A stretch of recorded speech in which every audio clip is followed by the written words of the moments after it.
Good morning student. Online classes में एक बार फिर आपका स्वागत है।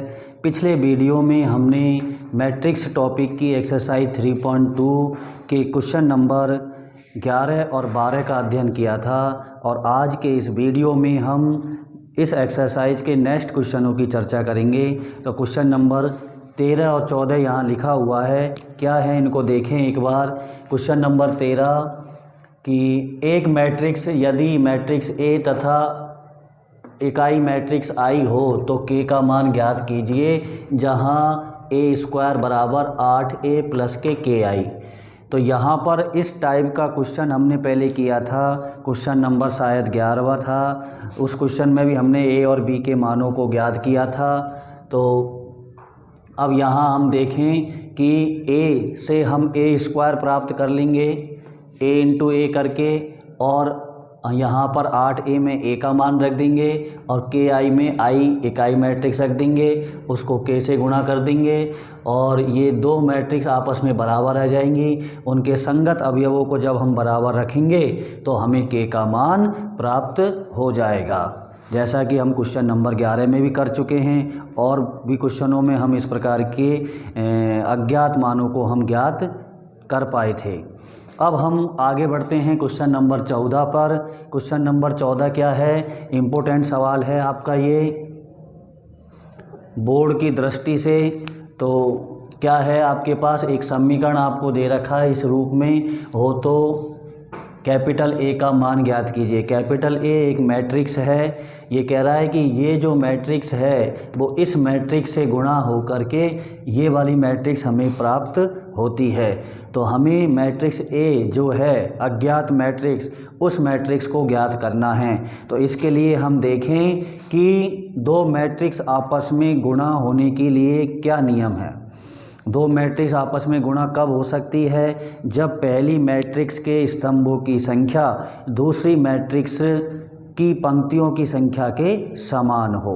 तो हम देखें यहाँ पर ये जो मैट्रिक्स है ये इस ए से गुणा हो रही है, तो गुणा हो रही है तो हम देखें कि ये कितनी कोटि की होगी। इसमें जो स्तंभ है पहली मैट्रिक्स में स्तंभों की संख्या दूसरी मैट्रिक्स में पंक्तियों की संख्या के समान होनी चाहिए।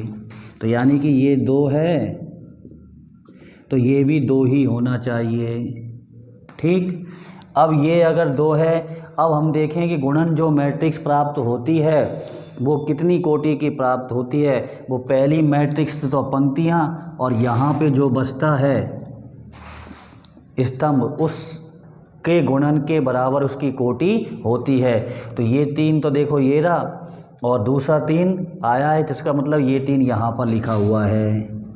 ये इस प्रकार से हम इस अज्ञात मैट्रिक्स की कोटि प्राप्त करेंगे। सबसे पहले क्या करेंगे, इस अज्ञात मैट्रिक्स जो हमें ज्ञात करनी है ए, उसकी कोटि सबसे पहले हम प्राप्त करेंगे। उसका तरीका ये है कि पहली मैट्रिक्स दूसरे से गुणा हो रही है तो गुणन का नियम हमने लगाया कि पहली मैट्रिक्स में स्तंभ जितने होते हैं दूसरी मैट्रिक्स में पंक्तियाँ उतनी ही होती है। इसका मतलब यहाँ 2 स्तंभ हैं तो इसमें 2 पंक्तियाँ होंगी।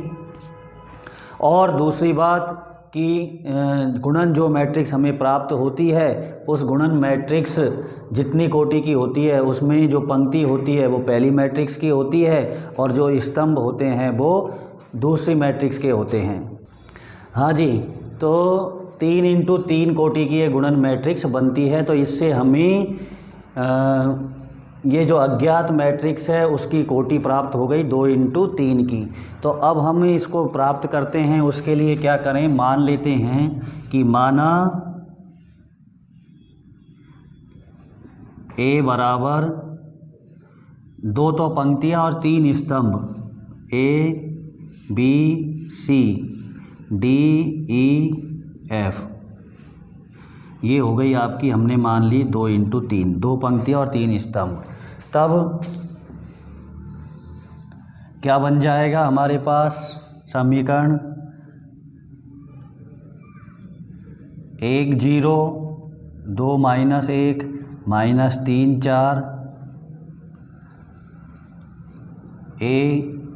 ए का मान रख दे। अब हम ए बी सी DEF बराबर 1 माइनस 4 3 माइनस 2 माइनस 10 6 13 20 माइनस 9।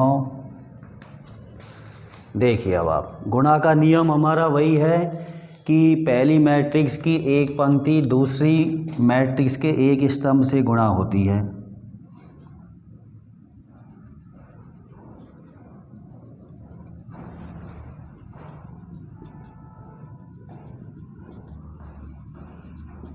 ठीक, तो देखें हम पहली मैट्रिक्स की पहली पंक्ति से दूसरी मैट्रिक्स का पहला स्तंभ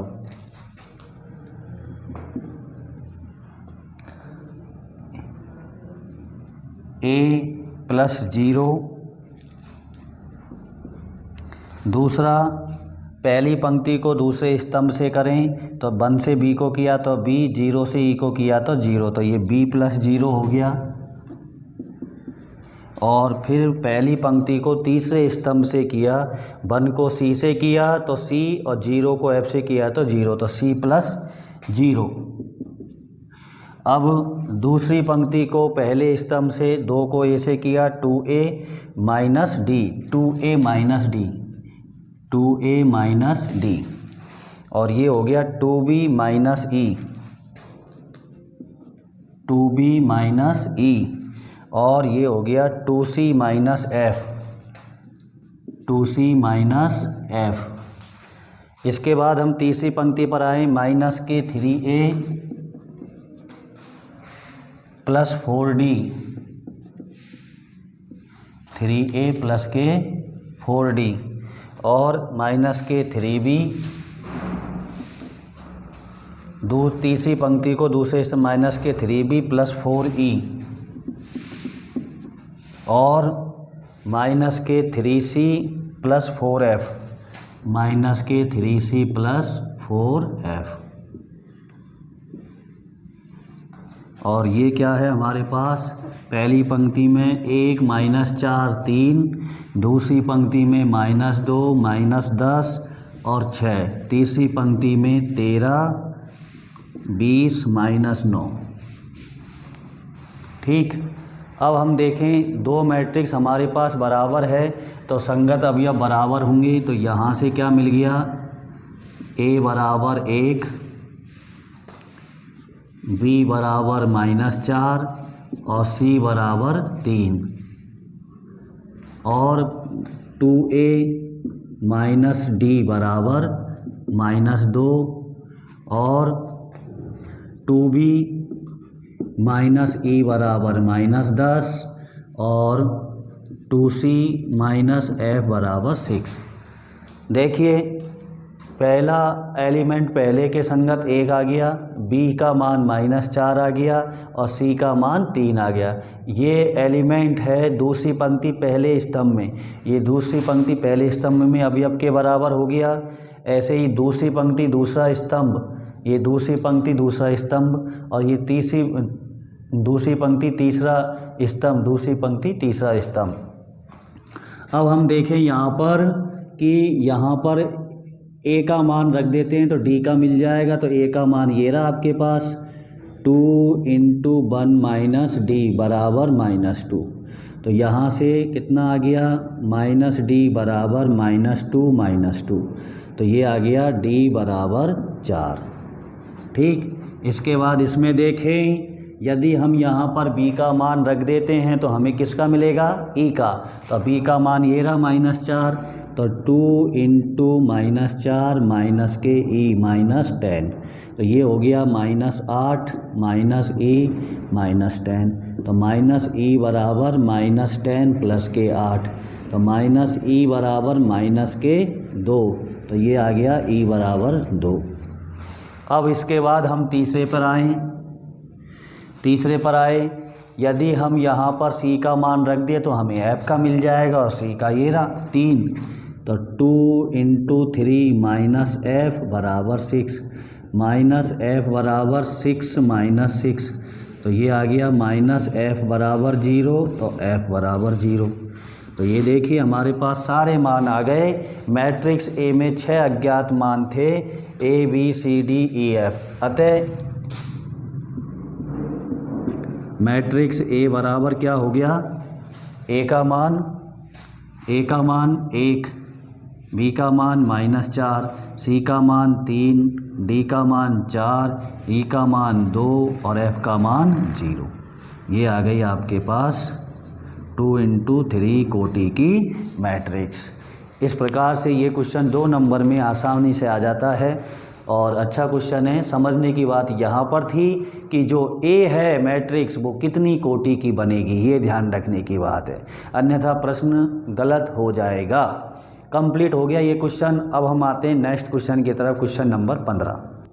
हाँ जी, अब हम देखें क्वेश्चन नंबर 15 हमारा क्या है कि यदि एक मैट्रिक्स है A cos alpha sine alpha minus sine alpha cos alpha, तो सिद्ध क्या करना है, ए की पावर n बराबर cos n alpha sine n alpha minus sine n alpha cos n alpha, जहाँ n एक धन पूर्णांक है। धन पूर्णांक का मतलब z+, यानी कि पॉजिटिव इंटीजर 1 2 3 4 5, जिसको हम क्या कह सकते हैं, नेचुरल नंबर भी कह सकते हैं।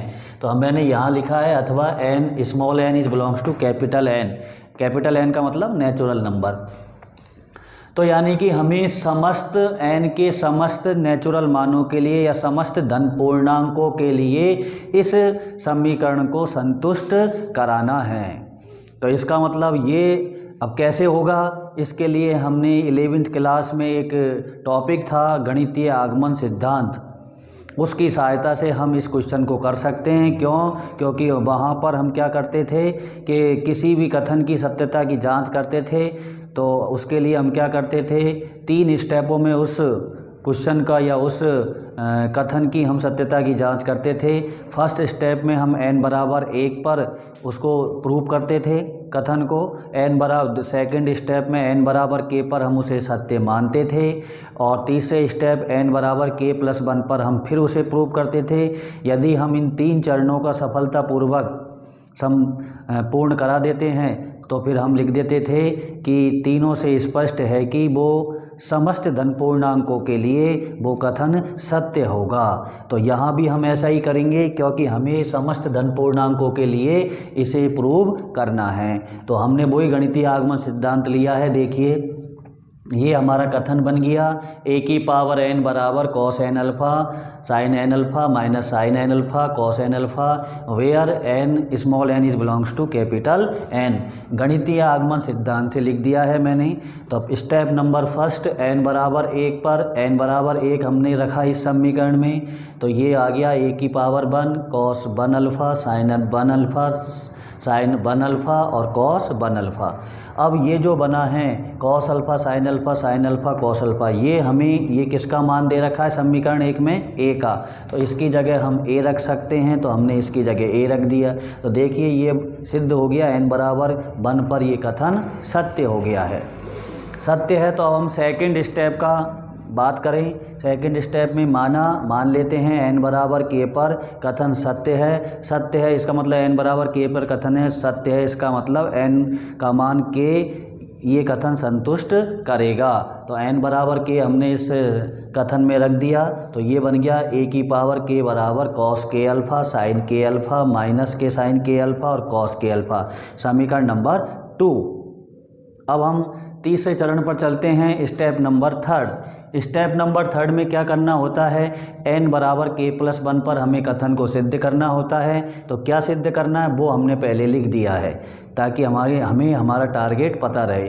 तो हमें n बराबर k+1 इसे संतुष्ट कराया, तो ये आ गया है a की power k+1 cos k+1 alpha sine k+1 alpha sine k+1 alpha और कॉस k+1 अल्फ़ा, ये हमें सिद्ध करना है। तो हमने क्या लिया, अब हम एक पार्ट को लेके चलें LHS को और उसके हल करते जाएं तो वो RHS आ जाएगा।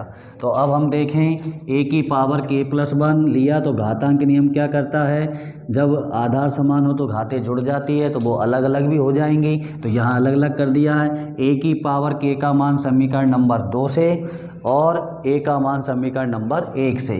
तो 2 व 1 से मान रखने पर यहाँ लिख सकते हैं 2 व 1 से मान रखने पर। तो रखें हम a की पावर k का मान है cos k alpha, sine k alpha, minus के साइन k अल्फ़ा और कॉस k अल्फ़ा। फिर a का मान है आपके पास कॉस अल्फ़ा, साइन अल्फ़ा और माइनस के साइन अल्फ़ा और कॉस अल्फ़ा। ठीक, अब गुणा करें हम तो गुणा के क्या नियम आएगा, पहली पंक्ति से पहला स्तंभ और फिर दूसरा स्तंभ, ऐसे ही दूसरी पंक्ति से पहले पहला स्तंभ और फिर दूसरा स्तंभ।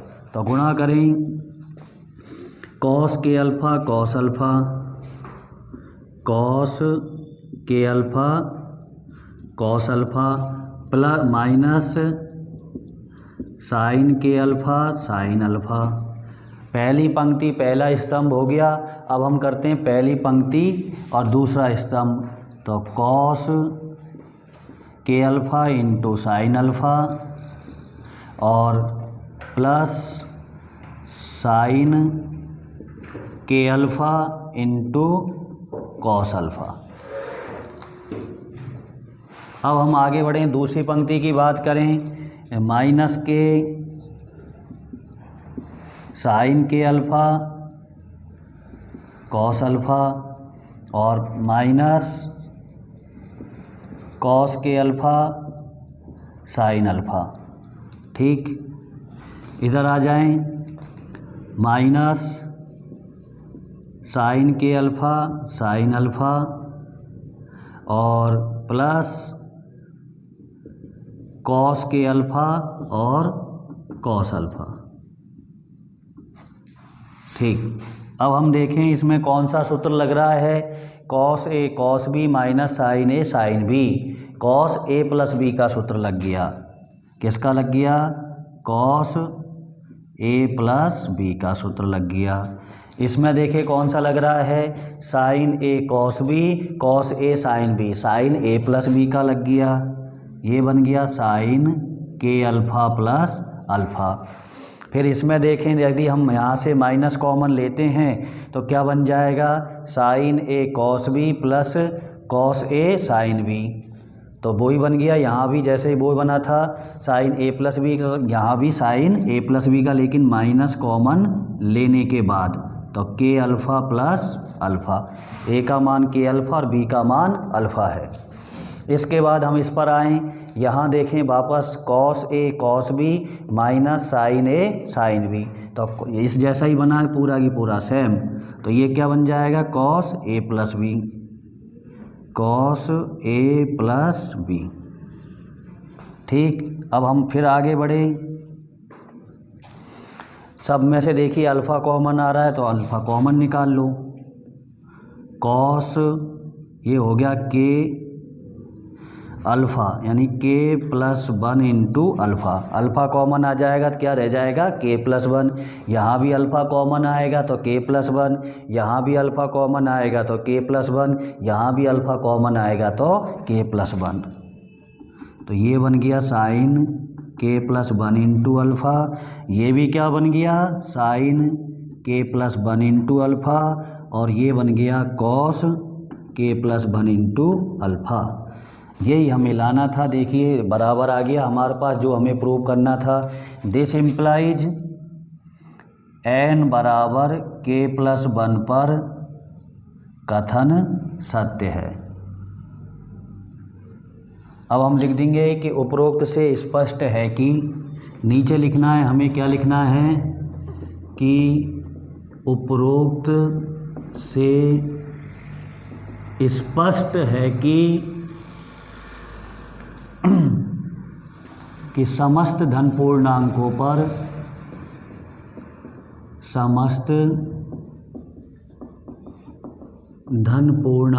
पर दिया कथन सत्य है। This prove. ऐसे हमें लिख करके ये कंप्लीट करना है। तो बिल्कुल सिंपल क्वेश्चन है, ध्यान रखना है केवल और केवल हमें गणितीय आगमन सिद्धांत को।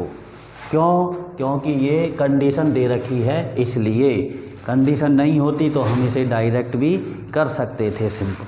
तो यहाँ पर करना क्या होगा, पहले n बराबर 1 पर हमें प्रूव करना होगा, फिर n बराबर k पर हमें सत्य मानना होगा, फिर n बराबर k + 1 पर फिर प्रूव करना है। और इस प्रकार से जब हम तीनों चरणों को सफलतापूर्वक पूर्ण करते हैं तो ये कम्प्लीटली समस्त धन पूर्णांकों पर ये सिद्ध हो जाता है। इस प्रकार से ये क्वेश्चन हमारा कंप्लीट होता है और नेक्स्ट वीडियो में हम अगली एक्सरसाइज की चर्चा करेंगे। धन्यवाद।